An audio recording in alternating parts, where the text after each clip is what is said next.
જ્ઞાન, રૂપિયા અને સુંદરતા આ મહાદેવે દીધેલી મૂડી છે.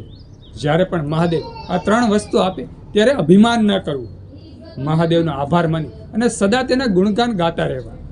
ભક્તો, તમે જોતા હશો કે ઘણા લોકોમાં ખાલી થોડુંક જ જ્ઞાન આવી જાય એટલે ઊંચી મળે છે ફેંકવા, સમાજમાં, પરિવારમાં મોટી મોટી વાતો કરવા મળે છે, બધા વચ્ચે એમ કહેવાય છે પોતાનું જ્ઞાન પીરસવા મળે છે.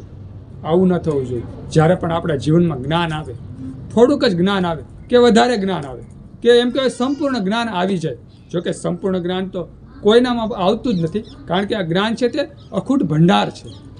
જ્યારે પણ આપણામાં થોડીક પણ જ્ઞાનની પૂર્તિ આવે ત્યારે કદી અભિમાન ન કરવું, મૌન રહેવું.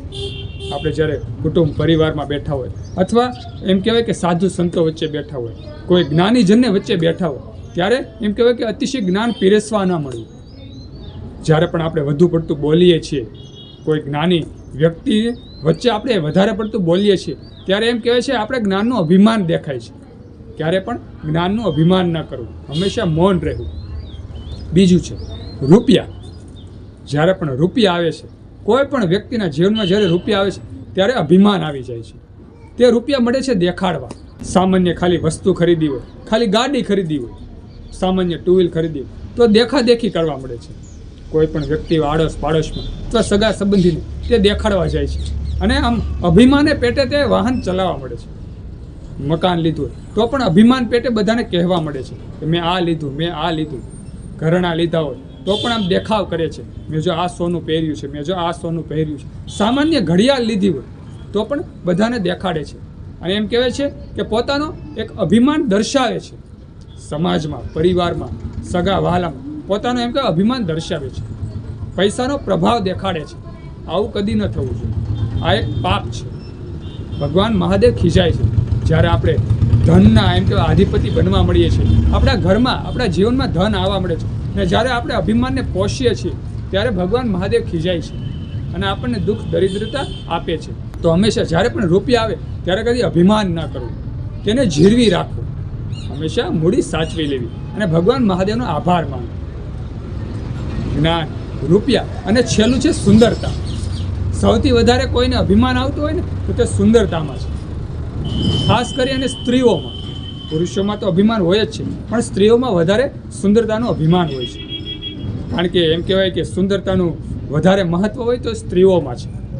ભક્તો, ખાસ કરીને તમામ હિન્દુ સનાતન ધર્મના લોકોને મારે એટલું જ કહું કે જ્યારે પણ આપણા કાયામાં સુંદરતા ઈશ્વરે વેરી હોય, ભગવાન મહાદેવ આપણને રૂપવાન બનાવ્યા હોય ત્યારે કદી પણ અભિમાન ન કરવું.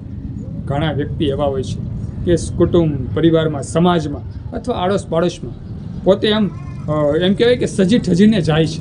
હા, જવું જ જોઈએ, પણ કોઈ વ્યક્તિ એવું હોય, કદરૂપું હોય. ઈશ્વરની ગતિથી બધા જીવો બન્યા છે, બધા માનવ બન્યા છે. કોઈ કદરૂપું હોય તો તેની સામું બેસી અને આપણે અભિમાન ન કરવું.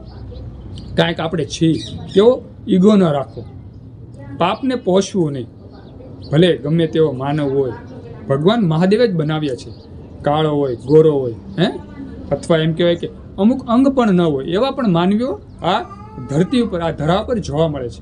તો ક્યારે પણ આવા માનવો હોય, કોઈ કાળું હોય, કોઈ કે દુબળું વ્યક્તિ હોય તો તેની સામે કદી એમ રૂપનું અભિમાન ન કરવું, સુંદરતાનું અભિમાન ન કરવું. જ્યારે પણ આપણા જીવનમાં રૂપનું અભિમાન આવે છે ને ત્યારે ભગવાન મહાદેવ એવી લીલા રચે છે, ઓટોમેટિક આપણા જીવનમાં, આપણી કાયામાં ગટ પણ આવવા મળે છે.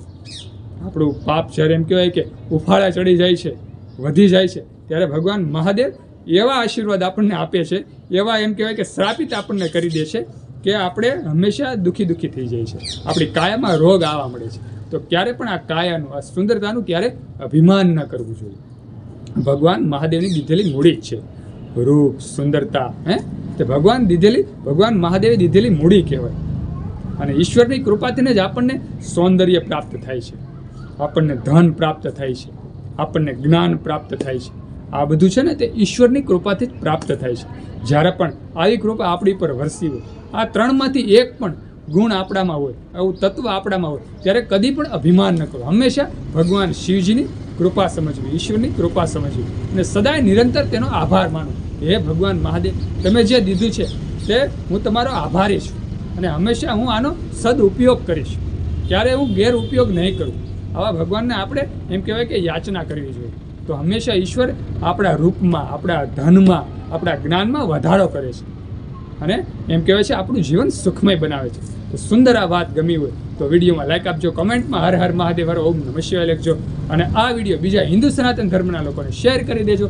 બધા શિવ ભક્તોને, હિન્દુ સનાતન ધર્મના લોકોને મારા હર હર મહાદેવ અને ઓમ નમઃ શિવાય.